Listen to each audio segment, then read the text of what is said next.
नमस्कार। राष्ट्र, राष्ट्रियता, सभ्यता र संस्कारको संगम वाग्मती टेलिभिजनको समाचारमा स्वागत छ।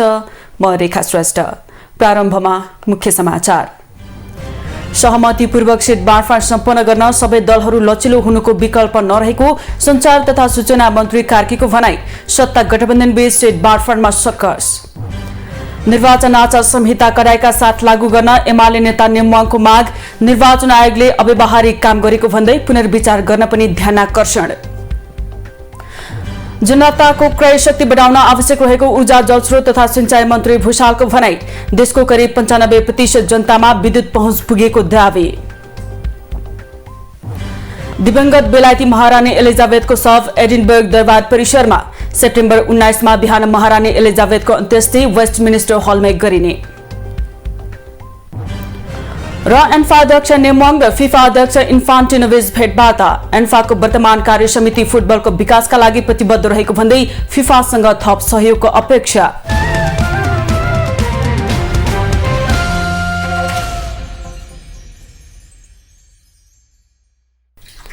सुरु गरौं सत्ता गठबन्धनबीच सीट बाँडफाँडमा सक्कस सम्बन्धी समाचारबाट।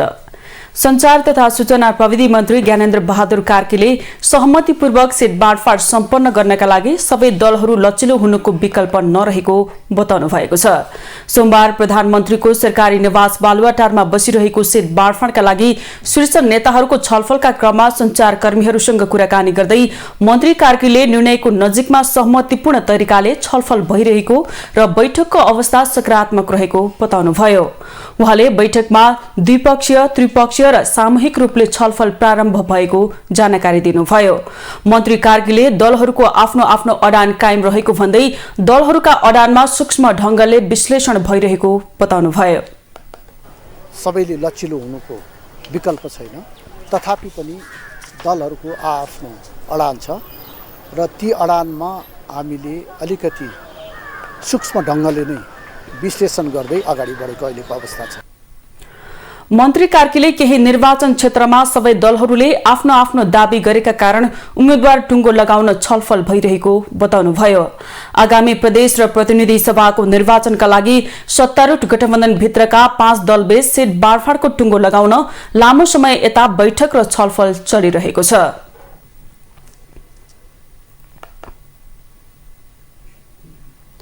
पछिल्लो 24 घण्टामा थप 179 जनामा कोरोना संक्रमण पुष्टि भएको छ भने 1 जनाको मृत्यु भएको छ। स्वास्थ्य तथा जनसंख्या मन्त्रालयका अनुसार 4959 जनाको परीक्षणमा 179 जनामा संक्रमण पुष्टि भएको हो। स्वास्थ्य मन्त्रालयका अनुसार 2600 जनाको पीसीआर परीक्षण गर्दा 127 जना र 2259 जनाको एन्टिजेन परीक्षण गर्दा 52 जनामा संक्रमण देखिएको मन्त्रालयको भनाइ छ। यो सँगै कोरोना भाइरसको सक्रिय संक्रमितको संख्या 2271 जना पुगेको छ। पछिल्लो 24 घण्टामा 171 जना संक्रमण मुक्त भएका छन्, जसमध्ये 2190 जना होम आइसोलेसनमा रहेका छन् भने 81 जना संस्थागत आइसोलेसन र 15 जना आइसियुमा छन्। सोमबार थपिएसँगै नेपालमा कोरोना संक्रमितको कुल संख्या 11,50,351 पुगेको छ।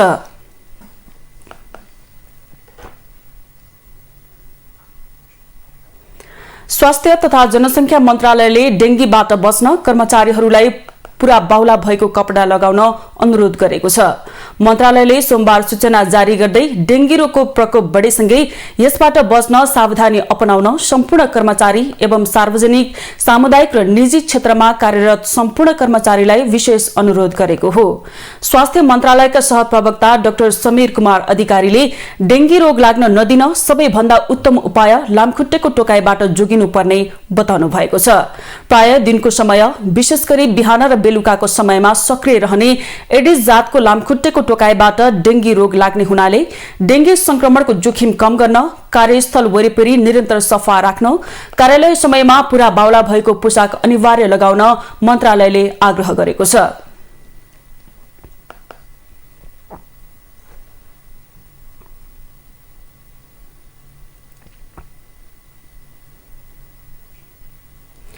राष्ट्रपति विद्यादेवी भण्डारीले नेपाली सांस्कृतिक वैभवलाई विश्व सामु चिनाउन आवश्यक रहेको बताउनु भएको छ।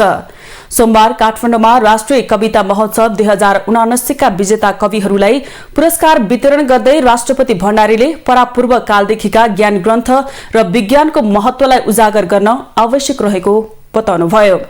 उहाँले नेपाली समाजका युगौंदेखि रहँदै आएका लोक साहित्य एवं साहित्यिक कृतिहरूलाई संकलन गरी बाहिर ल्याउनु पर्ने आवश्यक रहेको बताउनुभयो।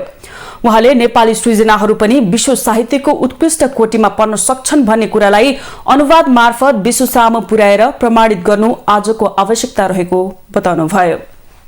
युगौंदेखि जीवित रहँदै आएका लोक साहित्य एवं साहित्यिक निधिहरूलाई संकलन गरेर बाहिर ल्याउनु पर्ने छ र नेपाली सृजनाहरू पनि विश्व साहित्यको उत्कृष्ट कोटीमा पर्न सक्छन् भन्ने कुरालाई अनुवाद मार्फत विश्व सामु पुर्याएर प्रमाणित गर्नु पर्नेछ। राष्ट्रपति भण्डारीले कविता महोत्सवले अन्तर पुस्ताको सम्बन्धलाई स्थापना गर्ने र नयाँ पुस्तालाई सृजना कर्ममा समर्पित गर्न सहयोग पुग्ने विश्वास व्यक्त गर्नुभयो। जनता प्रगतिशील पार्टी नेपालका अध्यक्ष रुदेश त्रिपाठीले राष्ट्रपति विद्यादेवी भण्डारीले नेपाल नागरिकता ऐन 2063 लाई संशोधन गर्न बनेको विधेयक प्रमाणीकरण गर्नुको विकल्प नभएको बताउनु भएको छ। संघीय संसदको दुवै सदनले दोस्रो पटक पारित गरी पठाएको सो विधेयक संविधान र संसदीय सर्वोच्चताको मान्यताको आधारमा पनि राष्ट्रपति भण्डारीले प्रमाणीकरण गर्नुको विकल्प नरहेको उहाँको तर्क थियो। सोमबार काठमाडौँमा आयोजित एक कार्यक्रममा उहाँले नागरिकता सम्बन्धी संवैधानिक व्यवस्थालाई कार्यान्वयन गर्नका लागि औजारको रूपमा आएको सो विधेयक राष्ट्रपतिबाट दोस्रो पटक पनि प्रमाणीकरण नभए मुलुकमा दुर्भाग्यपूर्ण अवस्था आउने चेतावनी समेत दिनु भयो। सो विधेयकमा संविधानको धारा 11 को उपधारा 3 कार्यान्वयनको मात्रै व्यवस्था गरिएकाले त्यसलाई राष्ट्रपति भण्डारीले पहिलो पटक पुनर्विचार गर्न पाउने व्यवस्था भए पनि दोस्रो पटक सो सुविधा नभएको पनि उहाँले पटक पटक दोहोर्याउनु भयो। प्रस्तुत विधेयक संविधान कार्यान्वयन गर्नको लागि सबभन्दा उपयुक्त औजारको रूपमा मात्र विधेयक पारित गरिएको हो। तर यसलाई राजनीतिकरण गर्न जुन खोजिएको छ यसले कहीँ न कहीँ दुर्भाग्यपूर्ण अवस्थामा देशलाई लैजान्छ। संविधानले दिएको संसदीय सर्वोच्चता कायम रहने कि नरहने भन्ने पनि प्रश्न यहाँ जोडिन पुग्छ। हाम्रो संविधान अनुसार संसदले पारित गरेको विषय एक पटक पुनर्विचारको लागि पठाउन सक्ने व्यवस्था छ। तर दोस्रो पटक यदि संसदले कुनै पनि विधेयक पारित गर्छ भने यो बेलायती मोडल अनुसार त्यसलाई प्रमाणीकरण गर्नु बाहेक अरू विकल्प छैन। अध्यक्ष त्रिपाठीले सो विधेयकमा गैर आवासीय नेपालीहरूलाई राजनीतिक बाहेक अन्य अधिकार दिने गरी नागरिकता दिने व्यवस्था पनि संवैधानिक भएकाले त्यसलाई अन्यथा ठान्ने र राजनीतिकरण गर्न खोज्न नहुने बताउनुभयो। त्यस अवसरमा उहाँले प्रतिनिधि सभाका लागि निर्वाचित सांसद रमेश चौधरी लगायतका टिकापुर घटनाका बन्दीहरूलाई तत्काल रिहा गर्न सरकारलाई दबाब दिनुभयो।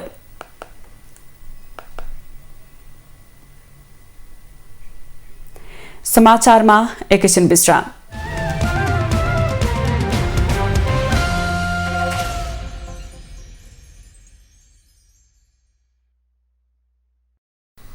हामी समाचारको निरन्तरतामा छौं। अब बाँकी समाचार।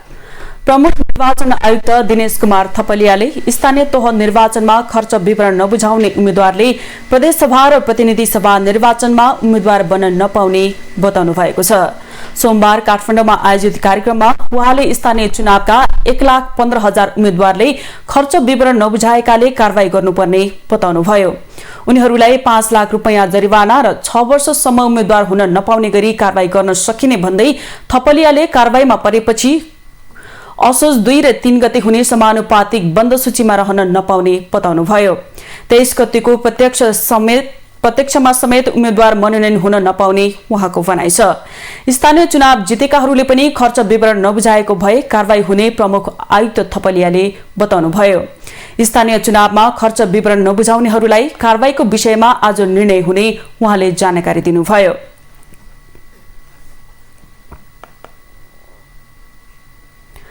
न्याय खोज्दै काठमाडौँ आएका मिटर ब्याज पीडितहरूको आन्दोलनमा प्रहरीले हस्तक्षेप गरेको छ। मिटर ब्याजका कारण समस्यामा परेको भन्दै न्याय माग्न काठमाडौँ आएर प्रदर्शन गरिरहेको पीडितले कृतिपुरबाट प्रदर्शन शुरू गरेका थिए। उनीहरूले र्याली सहित माइती घर मण्डलामा पुगेर प्रदर्शन गर्ने तयारी गरेका थिए, तर उनीहरूलाई कृतिपुरमा नै प्रहरीले हस्तक्षेप गरी प्रदर्शनमा सहभागीलाई लाठी हान्दै प्रहरीले पक्राउ गरेको छ। प्रदर्शनमा सहभागी 50-60 जनालाई प्रहरीले पक्रेको र त्यस क्रममा केही प्रदर्शनकारी घाइते समेत भएका छन्।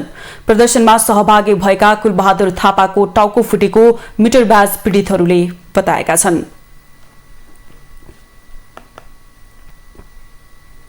नेपाली कांग्रेसको विद्यार्थी संगठन नेविसंघको केन्द्रीय कार्यसमितिले त्रिभुवन विश्वविद्यालय स्तरीय समिति विघटन गरेको छ। नेविसंघका नाममा पछिल्ला वर्षहरूमा नकारात्मक क्रियाकलापहरू भइरहेको भन्दै केन्द्रले एक्सन लिएको हो।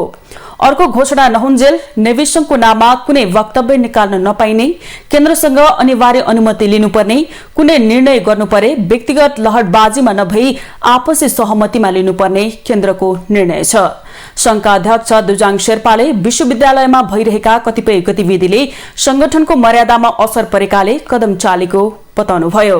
त्रिवी प्रशासनमा लामो समय तालाबन्दी, प्राध्यापकहरूमाथि कुटपिट लगायत घटनाहरूमा नेविसंघका कार्यकर्ताहरू मुछिएको बारे पनि नेविसंघ केन्द्रले चासो व्यक्त गरेको छ। समाचारमा एकैछिन विश्राम।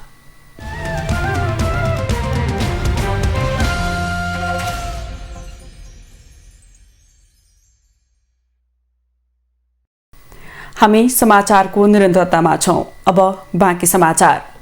हृदय त्रिपाठी नेतृत्वको जनता प्रगतिशील पार्टी र चन्द्रदेव जोशी नेतृत्वको नेकपा बीच आगामी मंसिर 4 गते हुने प्रतिनिधि सभा र प्रदेश सभा निर्वाचनमा चुनावी तालमेल हुने भएको छ। सोमबार काठमाडौँमा संयुक्त पत्रकार सम्मेलन गरी दुवै पार्टीले सो निर्वाचनमा तालमेल गरेर जाने सहमति गरिएको औपचारिक जानकारी गराएका हुन्। सहमति अनुसार नेकपाले पनि जनता प्रगतिशील पार्टी नेपालको चुनाव चिन्ह लिएर निर्वाचनमा सहभागी हुनेछ। अन्य राजनीतिक दलहरूसँग पनि चुनावी तालमेल गर्दै अघि बढ्ने योजना अनुसार नेकपासँग पनि सो सहमति गरिएको जनता प्रगतिशील पार्टीका अध्यक्ष त्रिपाठीले स्पष्ट पार्नुभयो। उहाँले आगामी निर्वाचनबाट आउने परिणामलाई आफूहरूले स्वीकार गरेर जाने बताउनुभयो।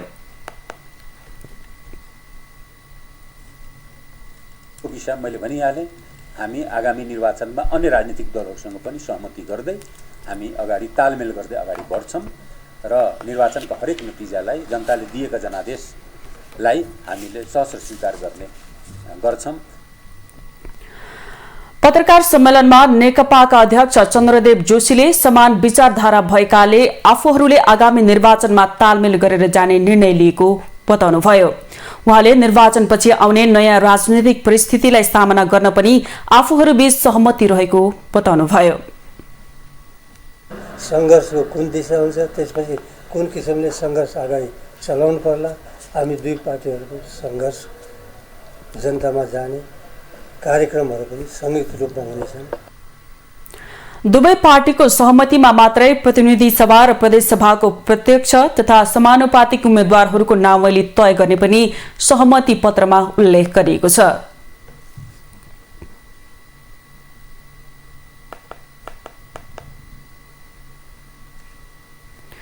चिनिया राष्ट्रिय जनकांग्रेसका अध्यक्ष ली चान्सु नेतृत्वको टोली नेपाल आइपुग्नु भएको छ। ली चान्सु सहितको टोलीलाई सभामुख अग्निप्रसाद सापकोटाले त्रिभुवन अन्तर्राष्ट्रिय विमानस्थलमै पुगेर स्वागत गर्नुभएको छ। सभामुख सापकोटा र चान्सु बीच आजै बेलुका संघीय संसद भवन नयाँ बानेश्वरमा भेटवार्ता हुँदैछ। मंगलबार अध्यक्ष चान्सुले प्रधानमन्त्री शेरबहादुर देउवा र राष्ट्रिय सभा अध्यक्ष गणेश प्रसाद तिमलसेनासँग भेटवार्ता गर्नुहुनेछ। यस्तै नेकपा एमालेका अध्यक्ष केपी शर्मा ओली र माओवादी केन्द्रका अध्यक्ष पुष्पकमल दाहालले पनि चान्सुसँग संसद भवनमै भेटवार्ता गर्ने तालिका रहेको छ। जनकांग्रेसका अध्यक्ष चान्सुले बुधबार राष्ट्रपति विद्यादेवी भण्डारीसँग शिष्टाचार भेट गर्ने कार्यक्रम छ। चुनावको मिति नजिकै गर्दा चीनबाट कम्युनिस्ट पार्टीका दोस्रो वरियताका नेता नेपाल आएको हो।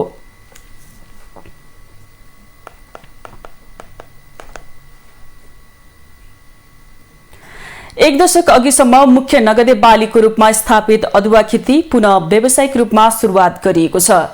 कृषि ज्ञान केन्द्रको ब्लक कार्यक्रम अन्तर्गत आर्थिक तथा प्राविधिक सहयोगका कारण पाल्पामा अदुवा खेतीको पुनः व्यावसायिक रूपमा उत्पादन शुरू भएको हो।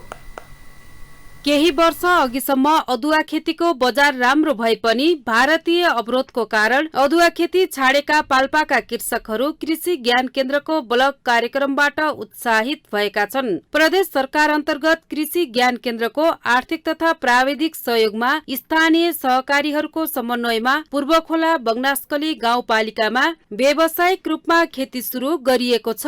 अदुवा खेतीबाट कृषकहरूले दोहोरो फाइदा लिन सफल भएका छन् भने उत्पादित वस्तुको बढी मूल्य भएका कारण व्यावसायिक रूपमा खेती शुरू गरिएको छ। अहिले बेतनलाई खास चाहिँ त्यस्तो समस्या छैन। अहिले चाहिँ बजारमा राम्रो चाहिँ भाव पाइरहेका छौँ। सिलुवामा धेरै साथीहरूले आफ्नो अदुवा चाहिँ बारीमा अदुवा लगाउनु भएको छ।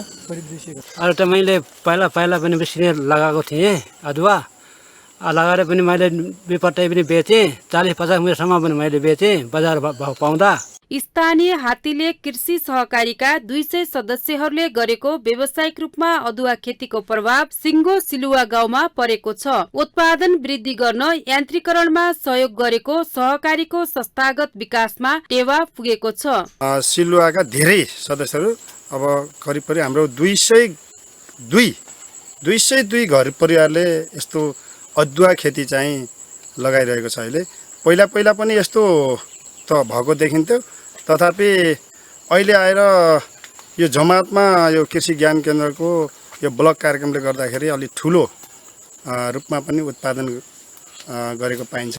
मुख्य नगदी बालीका रूपमा स्थापित अदुवा खेतीलाई पुनः पुरानै अवस्थामा स्थापित गर्न 2 वर्ष अगाडि कृषि ज्ञान केन्द्रको चक्लाबन्दी ब्लक कार्यक्रम अन्तर्गत सहयोग गरेका कारण कृषकहरू व्यावसायिक भएका हुन्। पूर्वखोला गाउँपालिकामा मात्र करिब 3000 रोपनी क्षेत्रफलमा व्यावसायिक रूपमा खेती गरिएको छ। अदुवा चाहिँ व्यावसायिक बालीको रूपमा चाहिँ प्रचुर सम्भावना देखेको बालीले गर्दा चाहिँ पाल्पामा चाहिँ हामी ज्ञान केन्द्रबाट चाहिँ विगत 2 आर्थिक वर्षदेखि विभिन्न स्थानमा बगनासकाली मिस्टीमा चाहिँ हामी ब्लकका कार्यक्रमहरू सञ्चालन गरिरहेका छौँ।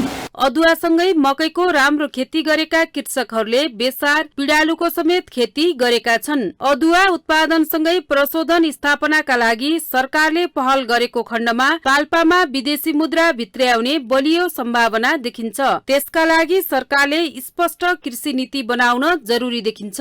बागमती टेलिभिजनका लागि पाल्पाबाट प्रकाश नेपालको रिपोर्ट। अब आर्थिक समाचार।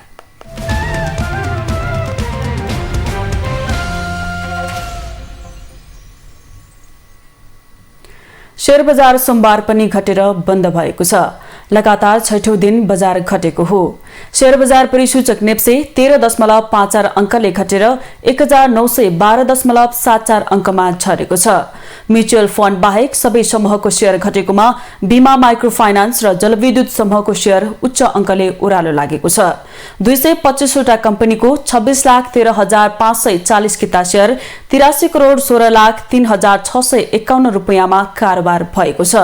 यस्तै क वर्गका कम्पनीहरूको कारोबार मापन गर्ने सेन्सिटिभ इन्डेक्स 2.39 अंकले घटेर 372.34 बिन्दुमा पुगेको छ। सबैभन्दा धेरै नोबेल बैंकको 4,07,00,000 रुपैयाँको शेयर कारोबार भयो। सामुदायिक लघुवित्त वित्तीय संस्थाको शेयर 5% भन्दा धेरै घटेको छ। समग्र बजार घटे पनि युनाइटेड मर्दी हाइड्रो पावरको शेयर 4% भन्दा धेरै बढेको छ।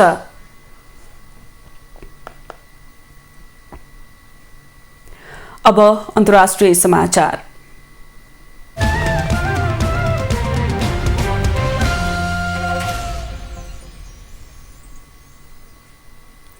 दिवंगत बेलायतकी महारानी एलिजाबेथको शव बाल्मोर क्यासलबाट एडिनबर्ग दरबार परिसरमा रहेको होलीवुड हाउसमा ल्याइएको छ। स्कटल्याण्डको बाल्मोर दरबारबाट गाडीमा शव ल्याउन 6 घण्टा लागेको थियो। शव ल्याउने शहर, गाउँ र बाटोभरि मानिसहरू लाइन लागेर दिवंगत महारानीप्रति श्रद्धाञ्जली दिएका थिए।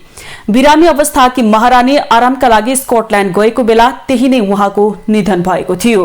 शव एडिनबर्ग आइपुगेपछि शाही पार्श्ववर्ती सेनाले सलामी दिएको थियो। त्यसपछि गद्दी बैठकमा राखेर दरबारका कर्मचारी तथा आफन्तहरूले श्रद्धाञ्जली दिएका थिए। महारानीको शवलाई सोमबार सेन्ट गिल्स क्याथेड्रलमा लगिने भएको छ, जहाँ नवनियुक्त राजारानी तथा शाही सदस्यहरूको उपस्थितिमा पादरीहरूले प्रार्थना गर्ने गर्दछन्। स्कटल्याण्डका जनताको प्रदर्शनका लागि शवलाई 24 घण्टा सोही स्थानमा राख्ने परम्परा रहेको छ। मंगलबार साँझ शव पुनः बकिङहम दरबारमा लगेर वेस्टमिनिस्टर हलमा राखिनेछ। सेप्टेम्बर 19 दिन बिहान महारानी एलिजाबेथको अन्त्येष्टि वेस्टमिनिस्टर हलमै गरिने भएको छ।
समाचार।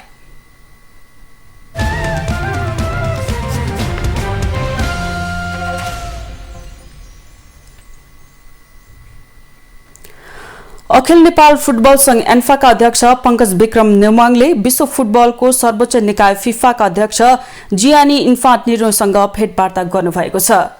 कतार भ्रमणमा रहनुभएका अध्यक्ष नेमाङले सोमबार दोहामा फिफा अध्यक्ष इन्फान्टिनोसँग भेटवार्ता गर्नुभएको हो। भेटमा फिफा अध्यक्ष इन्फान्टिनोले नेमाङलाई एन्फा अध्यक्षमा निर्वाचित भएकोमा पुनः बधाई दिनुभएको थियो। नेमाङले भेटमा इन्फान्टिनोलाई नेपालमा चलिरहेको साफ महिला च्याम्पियनशिप बारे जानकारी गराएको र इन्फान्टिनोसँग फुटबल सम्बन्धी अन्य विषयमा छलफल भएको एन्फाले जनाएको छ। नेमाङले एन्फालाई सहयोग गरेकोमा फिफा प्रति आभार व्यक्त गर्दै वर्तमान कार्य समिति देशमा फुटबलको विकासका लागि प्रतिबद्ध रहेको बताउँदै यसका लागि फिफासँग थप सहयोगको अपेक्षा राखेको बताउनुभयो। नेमाङले उठाएका विषयप्रति इन्फान्टिनो सकारात्मक रहेको एन्फाले जनाएको छ। नेमाङले यसअघि शनिबार दोहामा कतार फुटबल संघका अध्यक्ष हमान बिन खलिफा बिन अहमद अल थानीसँग भेट गर्नुभएको थियो।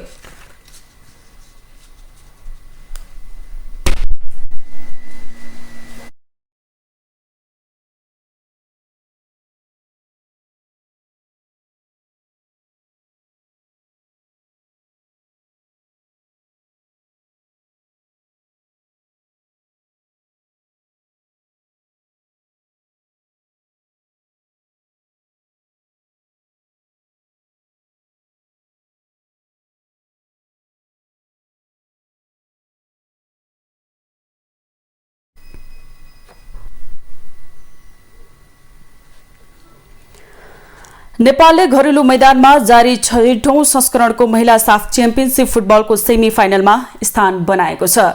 सोमबार भएको समूह चरणको अन्तिम खेलमा श्रीलंकालाई 6-0 गोलको फराकिलो जित निकाल्दै नेपालले अन्तिम 4 को यात्रा तय गरेको हो। त्रिपुरेश्वर स्थित दशरथ रंगशालामा नेपाललाई जित दिलाउन अमिषा कार्कीले 2 गोल गरिन्। यस्तै कुमारी घिसिङ, सरू लिम्बू, अमृता जैसी र दीपा शाहीले 1-1 गोल गरिन्। खेलको 90 मिनेटमा रश्मिले गोल गर्दै नेपाललाई सुरुवाती अग्रता दिलाएकी थिइन्। रश्मिले हिराको क्रसमा हेडर मार्फत गोल गरिन्। खेलको 11औं मिनेटमा सरूले गोल गर्दै नेपाललाई 2-0 को अग्रता दिलाइन्। खेलको 17औं मिनेटमा अमृताले गोल गर्दा नेपाल 3-0 ले अघि रह्यो। पहिलो हाफको इन्जुरी समयमा दीपाले गोल गरेपछि नेपालले पहिलो हाफमा 4-0 को अग्रता बनायो। खेलको 76औं मिनेटमा अमिषाले गोल गर्दै नेपाललाई 5-0 को अग्रता दिलाइन्। भुटान विरुद्ध डेब्यू गरेकी अमिषाले नेपालको लागि यो पहिलो गोल हो। त्यसपछि खेलको इन्जुरी समयमा अमिषाले व्यक्तिगत दोस्रो गोल गर्दै नेपाललाई 6-0 को जित दिलाइन्। यस जितसँगै नेपालले अपराजित रहँदै अन्तिम 4 मा स्थान बनाएको हो। यस्तै नेपाल समूह विजेता बन्दै सेमी फाइनलमा प्रवेश गरेको छ। समूह बी को नेपालले 2 खेलमा 6 अङ्क जोड्यो। नेपालले पहिलो खेलमा भुटानलाई 4-0 गोलले हराएको थियो। नेपालको जितसँगै भुटान समूह उपविजेता बन्दै अन्तिम 4 मा पुगेको छ। पहिलो खेलमा श्रीलंकालाई भुटानले 5-0 को गोल अन्तरले हराएको थियो। भुटानले 2 खेलमा 3 अङ्क जोड्यो। 2 खेलमा पराजित रहँदै अङ्कविहीन बनेको श्रीलंका प्रतियोगिताबाट बाहिरिएको छ। समूह ए बाट भारत र बंगलादेशले अन्तिम 4 मा स्थान पक्का गरिसकेको छ। मालदिव्स र पाकिस्तान भने बाहिरिसकेको छ। प्रतियोगितामा आयोजक नेपाल, भारत, श्रीलंका, भुटान, बंगलादेश, पाकिस्तान र मालदिव्सको सहभागिता रहेको छ।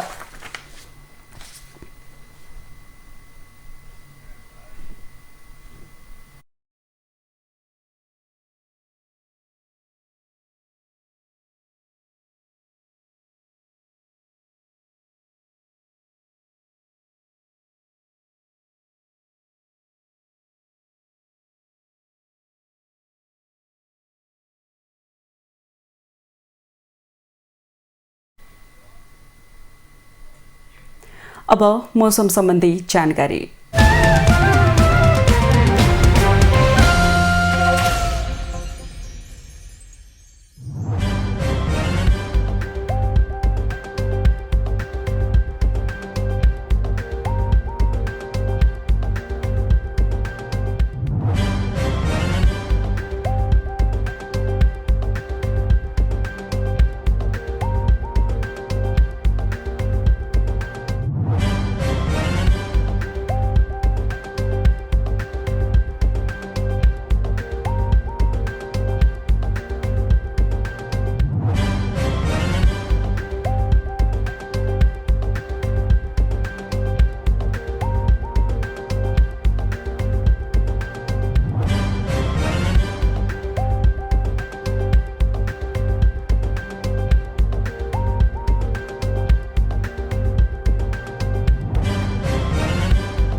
समाचारको अन्त्यमा पुनः मुख्य समाचार। सहमतिपूर्वक सीट बाँडफाँड सम्पन्न गर्न सबै दलहरू लचिलो हुनुको विकल्प नरहेको सञ्चार तथा सूचना मन्त्री कार्कीको भनाई। सत्ता गठबन्धन बीच सीट बाँडफाँडमा सकस। निर्वाचन आचार संहिता कडाइका साथ लागू गर्न एमाले नेता नेम्वाङको माग। निर्वाचन आयोगले अव्यावहारिक काम गरेको भन्दै पुनर्विचार गर्न पनि ध्यानाकर्षण। जनताको क्रय शक्ति बढाउन आवश्यक रहेको ऊर्जा जलस्रोत तथा सिंचाई मन्त्री भूषालको भनाई। देशको करिब 95% जनतामा विद्युत पहुँच पुगेको दावी।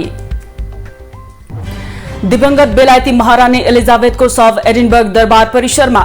सेप्टेम्बर 19 मा बिहान महारानी एलिजाबेथको अन्त्येष्टि वेस्टमिनिस्टर हलमै गरिने। र एन्फा अध्यक्ष नेम्वाङ र फिफा अध्यक्ष इन्फान्टिनो बीच भेटवार्ता। एन्फाको वर्तमान कार्य समिति फुटबलको विकासका लागि प्रतिबद्ध रहेको भन्दै फिफासँग थप सहयोगको अपेक्षा।